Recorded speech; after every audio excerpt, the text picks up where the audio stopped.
नमस्कार दोस्तों। एक लड़की जो शिक्षा के मंदिर यानी स्कूल में पढ़ने इसलिए जाती थी ताकि वह बड़ा होकर डॉक्टर बन सके, मगर स्कूल में उसके साथ कुछ ऐसी घटना घट जाती है जिसे सुनकर अब शिक्षकों पर से भरोसा उठने लगा है। वह लड़की अपना दर्द किसी को बताना चाहती थी, मगर उसे कोई ऐसा शख्स मिला ही नहीं जिसे वो अपना दर्द बता सके। हालांकि उसके घर में उसके माता पिता भी थे, लेकिन उसकी माँ न तो बोल सकती है और न ही सुन सकती है, और उसके पिता हमेशा घर से बाहर ही रहते थे। इसलिए वो अपनी परेशानी और दर्द के साथ पिछले 1 साल से घुट घुट कर जी रही थी। और जब उसने यह बात अपने पिता को बताती है तो फिर समझ लीजिए कि भूचाल आ जाता है। और इस मामले की गूंज राजस्थान ही नहीं बल्कि पूरे हिंदुस्तान भर में फैल चुकी है। गौर करने वाली बात यह है कि आज के इस युग में लड़कियां शिक्षा के मंदिर में भी सुरक्षित नहीं है, तो आखिरकार कहां सुरक्षित होंगे। दरअसल यह सच्ची घटना है राजस्थान के जिला अलवर में एक गांव है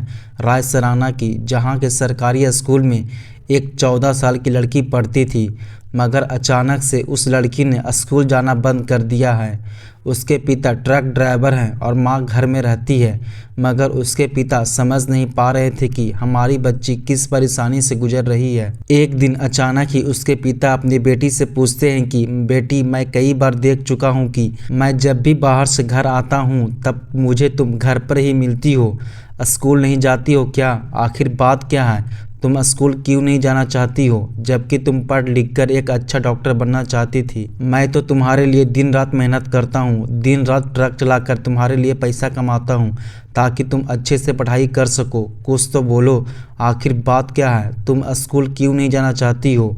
अपने पिता की बात सुनकर शुरुआत में तो वह लड़की चुप रही और कुछ बोली नहीं, मगर जब देखा कि माँ सुन नहीं सकती और बोल नहीं सकती है, इसलिए उसकी आवाज़ सुनने वाला कोई नहीं है पिता के अलावा, तब उसने अपने पिता को रोते हुए अपनी कहानी बताई तो पिता के पैरों तले जमीन खिसक गई और उसने सोचा कि मेरी बेटी 1 साल से एक परेशानी से जूझ रही थी और मैं उसको समझ नहीं पाया। दरअसल ये लड़की गांव के ही सरकारी स्कूल में पढ़ने जाती थी और वहां करीब 1 साल पहले उस लड़की को उसी स्कूल की 2 महिला टीचर अपने साथ लेकर कहीं जाती है और बोली थी कि तुमसे कुछ ज़रूरी काम है। फिर वो लड़की को एक सुनसान जगह में स्थित घर में लेकर जाती है। उस घर में जाकर लड़की देखती है कि वहाँ पहले से ही प्रिंसिपल सर और उसी स्कूल के 3 शिक्षक और मौजूद हैं और वहाँ पर खाना पीना चल रहा था। दरअसल 2 महिला टीचर उस लड़की के साथ ही थी, इसलिए उस लड़की के दिमाग में कुछ ऐसी बात नहीं आती है। कुछ देर बाद वहाँ पर खाना पीने के दौरान उस लड़की को कुछ ऐसा खिलाया जाता है जिसके कारण वो लड़की बेहोश हो जाती है और जब उस लड़की की आंखें खुलती है तो पता चलता है कि उस स्कूल का प्रिंसिपल और 3 शिक्षक उसके साथ बलात्कार कर चुके थे और इस बलात्कार की वो दोनों महिला टीचर एक वीडियो भी बना लेती है।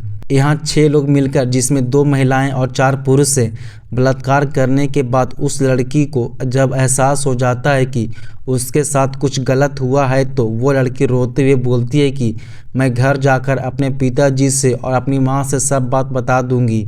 तब वो शिक्षक उस लड़के को इतना डराते हैं, धमकाते हैं और उस स्कूल का प्रिंसिपल कहता है कि यदि तुमने कोई बात अपने घर जाकर बताई तो तुम शायद इसका अंजाम नहीं जानती हो, क्योंकि मैं एक मंत्री का भाई हूँ। तुम्हारे पिताजी को और तुम्हारे पूरे खानदान को सबको मरवा दूंगा। जब ये बात उस लड़की ने उन दोनों महिला टीचर से कही थी, मैम मेरे साथ सर ने गंदा काम किया है, आप क्यों नहीं कुछ कहती हो?